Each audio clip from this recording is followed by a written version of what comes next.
On this episode of Slainte, we head into the country for a unique taste of rural Nova Scotia, compliments of Roof Hound Brewing Company, a craft beer innovator that instills just the right amount of chaos in each and every bottle, and whose off-the-wall reputation for experimentation keeps customers hounding for more.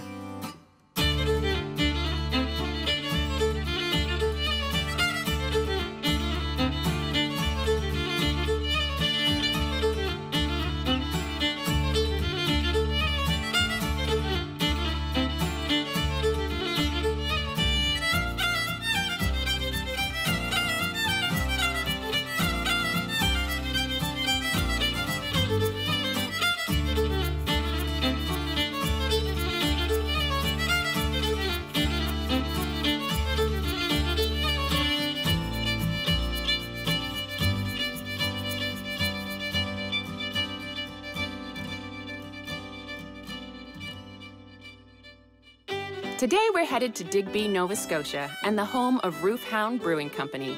Celebrating their third year in operation and having just announced plans for a second location in Kingston, I was eager to find out how this little craft brewery was making such a big impact on the community around them. I began my day by sitting down with Roof Hound's founder, Les Barr, and immediately wanted to know about the origin of the brewery's name. So many years ago, back in the 60s, my grandparents had 11 kids and no money for recreational booze. So he made this stuff, my grandfather made this stuff in a bucket behind the wood stove with raisins and brown sugar.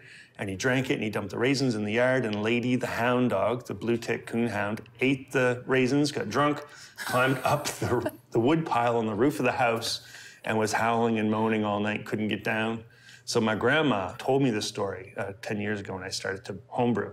So I made this recipe with raisins and brown sugar to kind of commemorate and called it Big Brown Roof Hound. And everybody thought it was hilarious, but story of a drunk dog.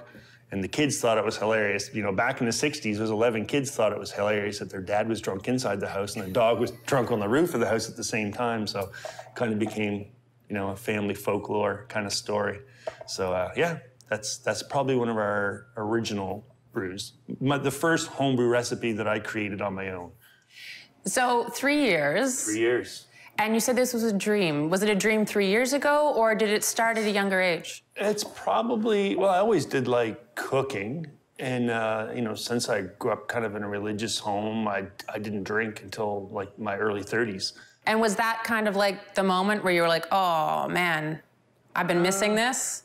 No, it was just intriguing to me. It was like a whole new world. But then I realized that like the beer was kind of shallow. There wasn't a lot to experience. It was like in the local liquor store, there was just a lot of versions of the same thing.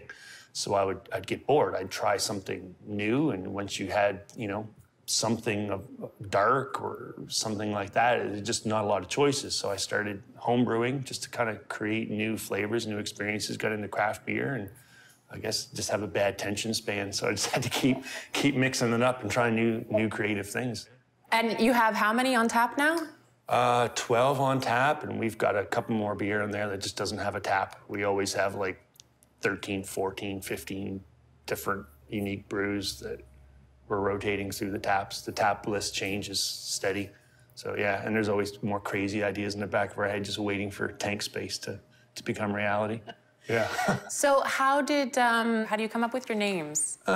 Mostly just foolishness, just hanging around in the brewery, talking foolishness and having fun with it. And I think the name and the packaging usually sell the first beer, and then the quality of the beer sells the rest, kind of thing. So, and we just have fun with it. So. And is that how you would describe your style? Just foolishness and fun? We say everything here needs to be at least 10% foolishness. Yeah, because you gotta love coming to work. Mm-hmm. Nobody wants to go to work. You know, if you don't want to go to work, you're just not gonna excel at your job. Like we've all had those jobs where you dreaded getting up in the morning and going there. And I think our staff here, for most of them, at least they tell me, they enjoy coming. So we like to keep it fun because that translates to the customers too. We want it to be a place that is about like creativity and something interesting and fun with the product. But like the building itself, I kind of modeled it after, I kind of said, We want it to feel like you're drinking in your grandparents' barn kind of thing. You know what I mean? We got this concrete and the wood and the steel, and just has that rural kind of feel about it. You know, we wanted to do something new that the community here hadn't experienced before, but we don't want it to be like pretentious or intimidating. So we kind of wanted to have a vibe that was, you know, accessible and felt comfortable. Do you think it's important to have the location in this spot and make it rural? This is ground zero for us. I think because of our story and the background, having it in a farmer's field is just fitting. This will always be our home. This is the roots right here. I said if grunge grew up and gave birth to a brewery, it'd be Roof Hound Brewing Company. Because it's like loud and honest and kind of rough, passionate, not that refined, but you know, it's honest, it's real. And you know, it's got some edges. I love that. And I think our customers that are attracted to us kind of get that and appreciate that too. How did Benjamin get involved?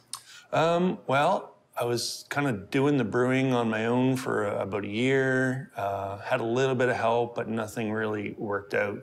Put out an ad on social media, and his wife found it and sent him our way, and he's been awesome. Like, it's really hard to find someone who is like scientifically minded, because there's a lot of science with the beer, you know, and also like creatively minded. So just a great fit for here. Next, I sat down with Les's fellow brewer, Ben, to find out exactly what it was like to work at Roof Hound Brewing. First thing I'd say is chaos. In the best possible way, I guess. Yeah. But chaos, I think chaos, like organized chaos, that's too strong. Not organized, barely organized chaos is possibly better. Somewhat directed chaos. Somewhat directed sort of explosions of stuff. We have actually got quite efficient at a lot of stuff, but like there's always this underlying thing of nothing gets really settled, because by the time you think you get settled with something, we're changing something or we're moving on to something else. Chaos is where everything happens. If you get very settled and everything, you can get a bit, you start coasting. We don't coast. I get to be a bit more creative here. That's for me, that's a big thing, because I'm really good at the technical side of things, but a lot of time in my life, I've not always had a creative outlet for stuff. We're trying to isolate microorganisms. Oh, wow. Or we're going to try and isolate microorganisms in order to sort of be able to isolate the flavors that various microorganisms produce. So yeast, obviously, like different kinds of yeast will produce different kinds of flavors, more interesting flavors, and create a more consistent product, and things that other people don't really do. And there's a lot of big plans for that in the future, actually. Well, that's very exciting. It's very interesting. Next up on Slainte, we dive into the kitchen at Roof Hound Brewing and talk to the creative mastermind behind their mouth-watering, beer-inspired menu. And I joined Ben in the brewery to get a tasting tour of some beer ingredients and sample a mysterious brew in progress.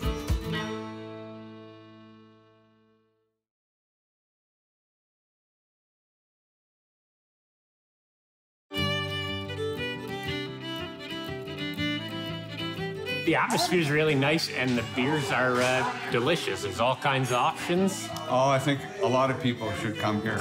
I think the microbrewery industry is just booming now, and it's only going to get bigger. Learning about the creative roots of Roof Hound Brewing with founder and head brewer Les had been a delightful experience. Now I wanted to talk with the head chef Chantal to find out more about some of the craft beer foods they were famous for. So I heard that you use beer in the buns that you serve here? Yeah, so like the buns that we make for like all of our burgers and like pulled pork and stuff, it's almost like a brioche style, but I kind of swapped out the milk for beer. Just because like I love the flavor that it gives it. It's like you could really taste the beer in it, and it's nice and airy, and yeah. But it's just the flavor that you're getting. It's not an alcoholic bun. No, where it's cooked, it's all cooked out of it. So it's just the flavor that remains. Wonderful. I'm looking forward to trying that later as well. Yeah. So Chantal, tell me about the types of food that you guys serve here. We try to do like typical pub style food, but with a twist, because we don't want to be like everybody else. So we do a lot of like smash burgers, just like really cool. Like we have like a blue cheese and balsamic burger, and we do like topped kettle chips, but we also have like sour cream and bacon chips. Do you have a like a classic favorite, like one that you always just, if you're gonna sell out of something, it's gonna... Oh, definitely the pulled pork. We sell out of the pulled pork all the time. It's hard to keep up with. I love how you guys keep your kitchen and the beer so close together. Yeah. So when you come in, you can have a pint of whatever, but also enjoy it in the food as well. I think that's really cool. Yeah, definitely. There's a really close relationship between the brewery and our kitchen. Like, I use their beer as much as I can in our dishes, and if they need something like a fruit prepared for one of the beers, then they come to me for that. So, yeah. So on a scale from 1 to 10, how much do you love working here? I really love working here. It's a huge part of my life, and kind of like a big game changer in my life too, because like before I was here, I was a stay-at-home mom, and you know, I was just cooking because I needed something to do. And then I had the opportunity to come here. It's never a dull moment. We have a lot of fun, and really we're just like a big family. Do you have a favorite beer here? Oh goodness. I love them all, really, but I would definitely say the Star Anise Destroyer is probably my favorite one right now. It's kind of a dangerous one. Next, I joined Ben in the brew house to learn about some of the malts and hops used in the process of brewing Roof Hound's creations. So Ben, tell me a little bit about your brew house here. How much do you brew on a regular basis? So we do we do like batches of 1,000 liters with the kettle and the mash tun we have is 1,000 liters, which brews once into the little tanks. The big tanks will hold basically 3,000 liters, so we brew 3 times into those. Wow. Back to back usually. How many pints is that? 3,000 liters? 6,000 pints, give or take. We don't get that much out of it. We get about 5,000 pints out of it, roughly, depending on the yield. And I see we have some malts, and are these hops? These are hop pellets, yes. Using fresh hops is a bit of a pain because they don't store well. So there's companies that will harvest the hops and pelletize it. They store it in like a nitrogen atmosphere in like sealed refrigerated bags. So we're not going to be using these to make beer. We're just going to smell them and those look all the same to me, but they're not. If you actually look very close, this is a very slightly darker, this one here. Okay. But you will smell them in a minute and you'll see like they do smell quite different and you get different aromas from them. It doesn't really smell, it just kind of tastes a little bit sweet, maybe. I see, I love the smell of malt. Okay. No, it smells like, I guess because when I was a kid, we used to play in our neighbor's like barn, and they had a hay barn. Okay. And so that flavor, that smell, because like it was like just full of like hay dust and stuff like that. Yeah, it just reminds me of that. So I could actually probably nibble on this all day. This is really tasty. What's this one? So this one is honey malt. Oh yeah. All right, so we've got a little bit of sweetness from that one as well. Is that roasted? It's not roasted, it's just malted, but it's like malted for longer. And this is like a kind of a caramel malt, so it's a little bit kind of just a little bit sweet, a little bit darker probably. And it's malted longer, so you're allowed to germinate longer and then killed with heat? Basically, yeah. I mean, I'm probably not, I'm not the world's authority on that part of the whole process. Oh, cool. And then these ones are much darker. These are much darker. These are like, yeah, so like this is like a black malt. We use this one we use mainly to give color, really. But it's got like, doesn't really smell a whole lot, but it's got some roasty kind of coffee. Oh my God, it smells exactly like coffee. But it's not, it's... Yeah. But wow. And what's this guy? This is a Cascade. So if you can sort of get one, you can. I wouldn't eat these necessarily because they'd be very bitter. You're welcome to try. Now I feel like I have to. Yeah, the look on your face is like, oh no. It's not gonna, but it is quite bitter and it's quite Woo!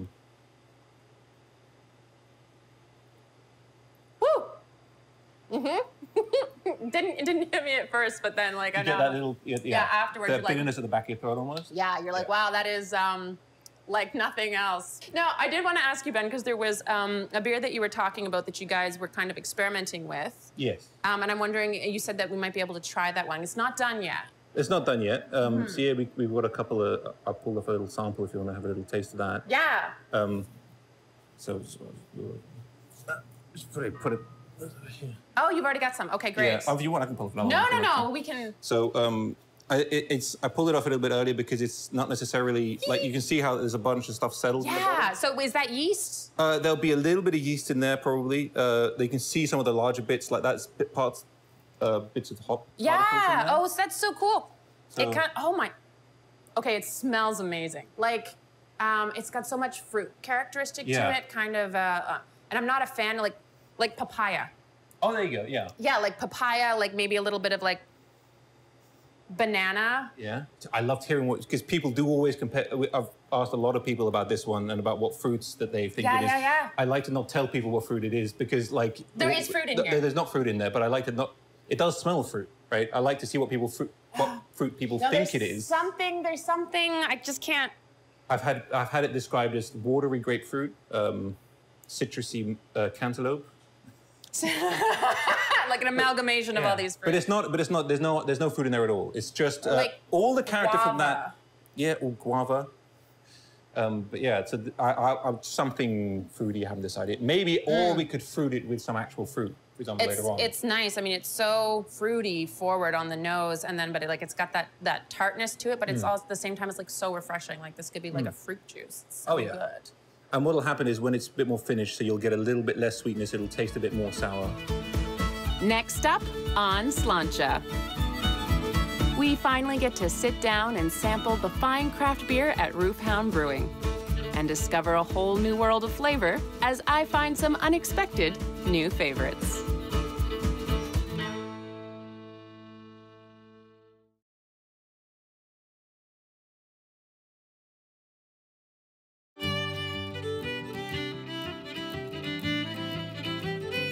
Big Stink. I like it because it's hoppy and because very distinct taste. I like the Big Stink, which is their premier beer, and both the stouts are also really good if you like stout. Hoppy beers, very strong beers, and these fit the bill very well. After touring Roof Hound Brewing and speaking with its talented creative and technical staff, it was time to interview everyone's favorite subjects of all, the beer.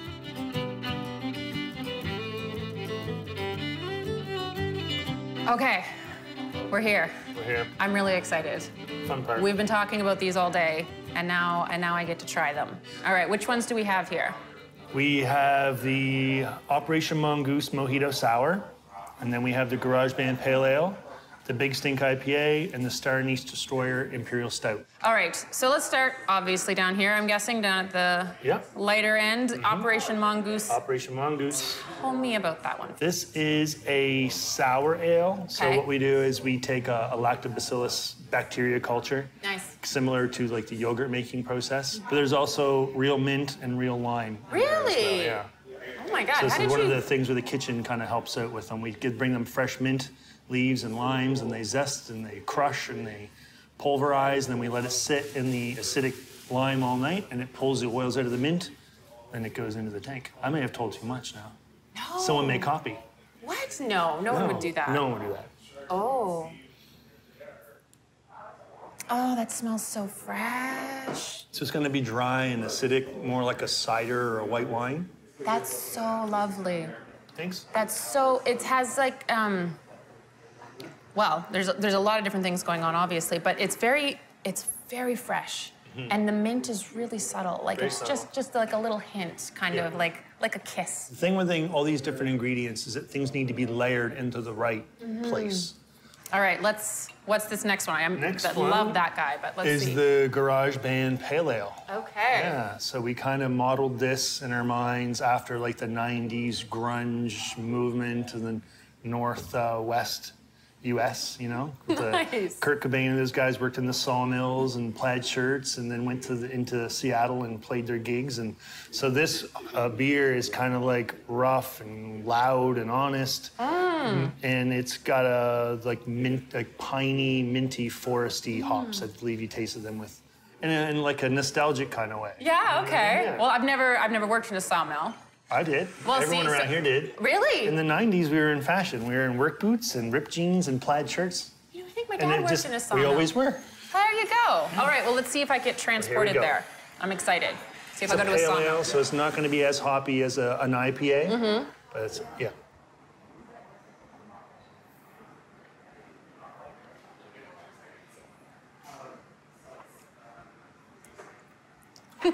nice. Yeah. That's awesome. Connecting what you tasted in the other room there. Yes. The raw ingredients. Yes. Yeah. See, all I can think of is sawmill now. Like, I've definitely walked through them, and you kind of get like that dusty kind of like wood, yeah, kind of feel to it. It's light, but it's kind of crisp, and you do get a little bit of that that pine in there as well. I want it to be interesting, but accessible. So this is kind of a beer that pretty much anyone should be able to appreciate, whether they're a craft beer lover or kind of new into craft beer. And this is the one that's in 42 NSLC stores. Yeah, this is very nice. Gonna have another little sip. This is the one that pays the bills around here, the Big Stink IPA. I think 2 out of every 3 beer we brew is a Big Stink. Really? Yeah. We won the gold medal in all Atlantic Canada for this in 2017, Nice. which is a pretty big deal for a little brewery like us. Wow, yeah. Yeah, and it's excessively hopped, but not super bitter. So Okay. we describe it as a dank, savory IPA, and the way we use these hops, they bring forth that dank character, because hops and cannabis are cousin plants. Yes. So depending on how you use them, you can kind of get some of those same aromas, which Okay. there's a certain clientele that love that. Okay, so where's this one transporting me to? Your pothead buddy's dank basement. Oh, that was a long time A ago. long time ago.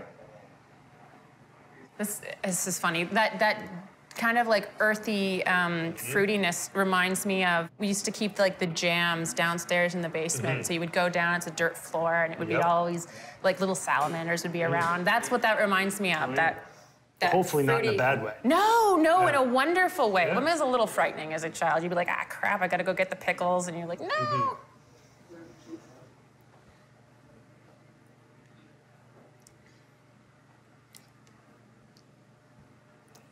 That's awesome. It's good. Yes, There's a lot of people who drink a lot of that. that's awesome. Like, it makes me so happy when someone comes in and starts with our like average Joe, because it's the lightest beer, and then within months they're drinking the IPA, and they're coming back 2 or 3 times a week drinking the IPA and taking home bottles and growlers. I love that. Yeah, and That's there's gotta no be other fun. IPA will do for them. That's just their beer now. That's Yeah, fun. it's pretty fun to watch. To see something you create be loved so much. It's pretty cool. This one is the closer. This is the Star Anise Destroyer Imperial Stout, 9.7%. Oh, that's right. So we actually put a whole pound of Star Anise pods into this at the end of the ferment, and it's kind of like a Jaeger stout. Oh my gosh.